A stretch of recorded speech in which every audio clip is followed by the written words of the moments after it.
Hi everyone, welcome to my channel Fat Frost Fun, where you get to learn the basics of baking with ease and fun. Today we are going to see about frosting cakes with whipped cream. I'll be showing you some tips and techniques on how to do frosting with utmost ease using a vanilla cake. So if you are a beginner or a learner, do watch this video till the end, as I'm very sure this is going to be useful for you. So to begin with, we'll be making a stable sponge cake, which is a main criteria for a perfectly structured cake. Before starting the procedure, let's preheat the oven to 180 degrees for 10 minutes. Now in a bowl, measure out the dry ingredients, that is 120 grams of maida, from which we will take out 2 teaspoons of maida and then replace it with 2 teaspoons of corn flour, followed by half a teaspoon of baking soda and 1 teaspoon of baking powder. Mix it well and keep it separately. Now in another bowl, take 3 eggs and separate the egg whites from the yolk and keep it separately. Now add a teaspoon of salt to it and beat it with an electric beater until it's foamy in texture.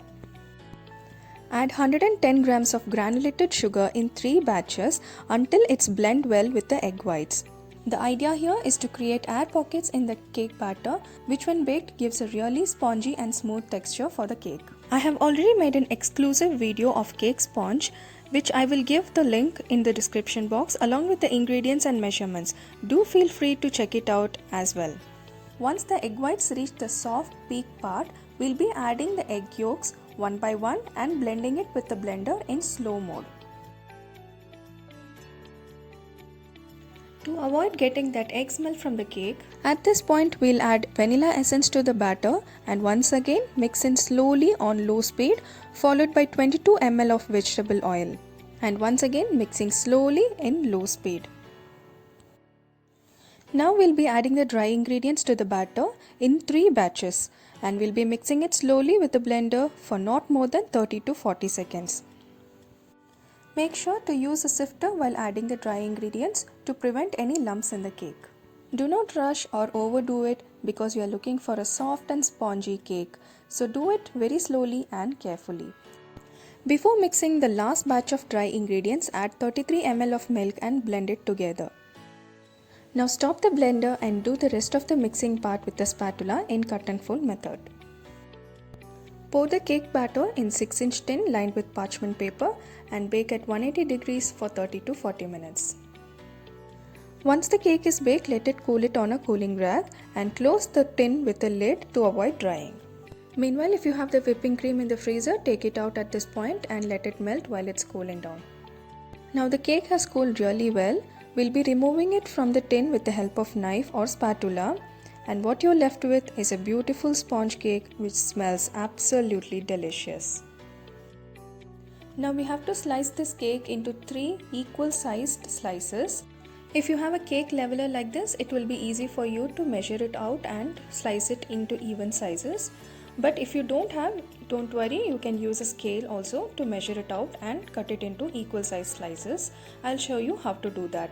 For that, you'll have to measure the total size of the cake first, which in my case it's 5 centimeters, and we'll have to divide it into 3. So it will come up to 1.67 or something. So I'm taking approximate size of 1.5 centimeters and I'll be making 3 1.5 centimeter slices. While using a serrator to slice the cake, we should not directly slice it through.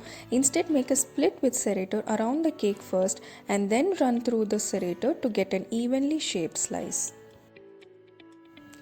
Now repeat the same process for the other slice of the cake. Hold the cake on the top and slightly turn the turntable and make the slice evenly. Now what we are left with is an almost equally sized slices of cake. Now that we are done with the cake, let's whip up the cream. As I'm making a 1 kg cake, I'm using 200 ml of non-dairy whipping cream. I've discussed a lot of points about whipping cream in my last video. You can check out the link in my description box to that video as well. Now what we have here is a stiff bake whipped cream. For frosting, we'll be using this type of an icing spatula. This is the front part of it and this is the depression part where our index finger will be resting. For the top part of the cake, we'll be holding the spatula this way and swipe it from left and right to spread the cream. And to frost the sides of the cake, we'll hold it vertically like this and our index finger rests on the opposite part of the spatula and we frost it this way. So let's begin frosting the cake now. Take a cake base and apply a little cream on it and place the slice of the cake on it so that it doesn't move while frosting. Now moisten the cake with simple syrup. Add some cream over it and as I said before, hold the spatula this way and apply slight pressure on the cream, swiping it left and right. Roll the turntable slowly, spreading it all the way to the edge of the cake.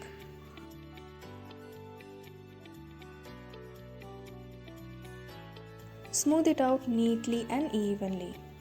Now stack the next slice of cake over it and make sure it is aligned properly.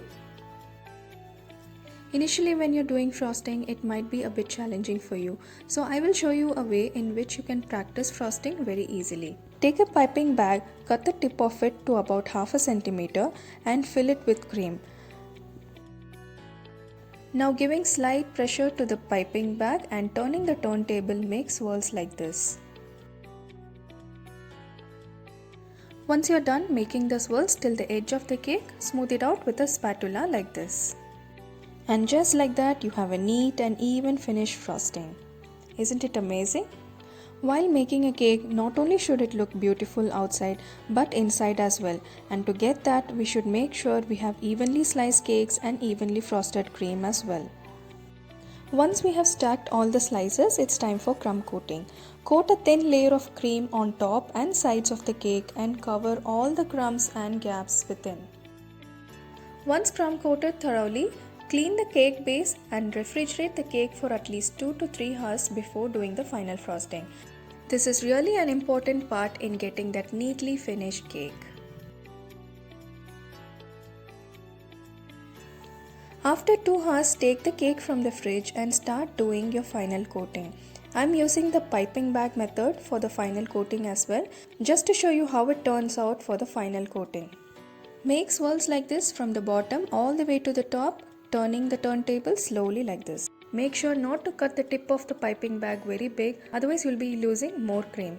Now hold the icing spatula in the vertical manner and smooth out the cream, turning the turntable left and right as required. You can even use a bench scraper if you have it, which will make it more easier to smooth it out. Keep smoothing it out, applying light pressure on the icing spatula until you get the desired result. Even though while viewing it, it seems so easy, while doing it you might face challenges. But don't give up, keep practicing until you get the desired result. Fill in any gaps if necessary and once again applying light pressure, smooth it out. Clean the edges of the cake and move the spatula towards the center of the cake. Check if the top of the cake is perfectly straight and if necessary add some cream and smooth it out as usual. Clean the edges of the cake board and there you go, a perfectly coated cake. For decorating part, I'll be using some pink and yellow cream to make some rosettes and flower drops. If required, you can add essence, but as I'm making a vanilla cake, I'm not adding any extra essences. Once the colors are added, prepare the piping bag with nozzles. I'm using a rosette tip nozzle and wide open star nozzle for pink and yellow creams respectively. I'll be drawing the rosettes in a round shape, and to get that perfect round shape, I'll be adding the rosettes just like we draw the clock numbers, like in 12 o'clock, 6 o'clock, 3 o'clock and 9 o'clock position, and fill in the rest of the rosettes in the gap between so that it falls in its right place. Now I'm adding some small flower drops with the open white star nozzle, yellow cream, and some stars with the leftover pink cream. To finish off, I'm adding some gold sprinkles to it. And here is my simple vanilla cake. Now let's cut it and watch the inside of it.